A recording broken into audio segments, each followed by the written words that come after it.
প্ৰতিষ্ঠা কৰা এই বৃহৎ প্ৰেক্ষাগৃহটি উপস্থিত আজি প্ৰতিষ্ঠা দিৱসৰ অৰ্থাৎ ৪ৰ্থতম প্ৰতিষ্ঠা দিৱসৰ এই শুভক্ষণত যদিও 10 মে আমাৰ প্ৰতিষ্ঠা দিৱসৰ এই দিনটি তথাপিও আজি আমি এসপ্তাহ পিছত আপোনালোকৰ আদৰ্শ আপোনালোকৰ আশীৰ্বাদ অনুষ্ঠান প্ৰতিষ্ঠান মঞ্চত সমাজত সেইসমূহ পৰিৱেশন কৰিছে। ইয়াৰ দ্বাৰা সেই যে কণ্টিনিউশ্যন অফ দি প্ৰেক্টিচ সেইটো আৰম্ভ হৈ গ'ল। গতিকে আমি বিচাৰো যে ইয়াত এনে সন্ত মনীষীৰ জন্ম হৈছিল যি এক ঐশ্বৰিক সংযোগ। বিশিষ্ট ব্যক্তিসকলো আমাৰ এই কাৰ্যসূচীত আহি আজি উপস্থিত হৈছে। গতিকে সকলোকে মই শ্ৰীমন্ত শংকৰদেৱ কলাক্ষেত্ৰ তথা শ্ৰী শ্ৰী মাধৱদেৱ কলাক্ষেত্ৰৰ ফালৰ পৰা আন্তৰিক অভিনন্দন আৰু আপোনালোকৰ উপস্থিতিৰ বাবে আপোনালোকক বিশেষভাৱে ধন্যবাদ জ্ঞাপন কৰিছো। স্মৃতিলৈ বুকুৰ তেজেৰে আছে অন্তৰতে কথা। মাজে মাজে দুবাৰমান মোৰ নামটো ওলাইছে।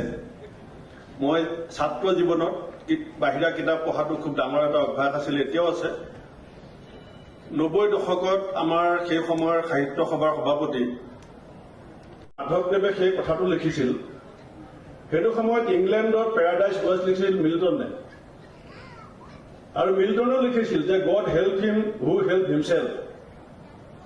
আজি মিল্টন কোট আৰু মাধৱদেৱ কোট এনেকে মনত এটা ক্ষোভ আহিছিল, কাৰণ মই ইংৰাজী সাহিত্যৰ ছাত্ৰ আছিলো। আৰু এই লক্ষীনন্দন বৰাই যে ক'লে যে অসমীয়া ভাষা সাহিত্য সংস্কৃতিৰ বাটটো হাবি কাটি উলিয়াইছিলে শংকৰদেৱে, আৰু জাতিটোক খোজকাঢ়িব পৰা কৰি দিছিলে মাধৱদেৱে। আৰু মোৰ মনত ক্ষোভটো তেতিয়া সৃষ্টি হ'ল যে শংকৰদেৱৰ নামত যদি 85 চনত বঁটা এটা প্ৰতিষ্ঠা হ'ব পাৰে গুৱাহাটীত, শংকৰদেৱৰ নামত যদি গুৱাহাটীত এখন কলাক্ষেত্ৰ হ'ব পাৰে, যিজন মহাপুৰুষ মাধৱদেৱে গুৰুজনাক প্ৰতিষ্ঠা কৰিছিলে, জয় গুৰু শংকৰ সৰ্বগুণাকৰ যা কেৰি নাহি কেও পাম, তাৰ হেৰি চৰণত ৰেণুশতক পুতি বাৰেকৈ কৰোঁ বনাম। যিজনে বৰগীতৰ আপোনালোকৰ উপস্থিতিয়ে আমাক জ্যোতিৰ্ময় কৰি তুলিছে।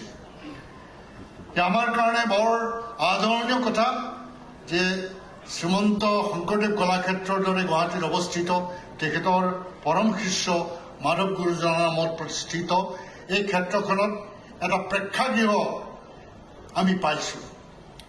যিটিৰ অভাৱ আজি অসমত বহু ঠাইত আমি নাটকৰ মানুহ, আমি চলচ্চিত্ৰ জগতৰ মানুহ আৰু শিল্প জগতত দৌৰি থকা মানুহ হিচাপে এই অভাৱটো সততে অনুভৱ কৰোঁ।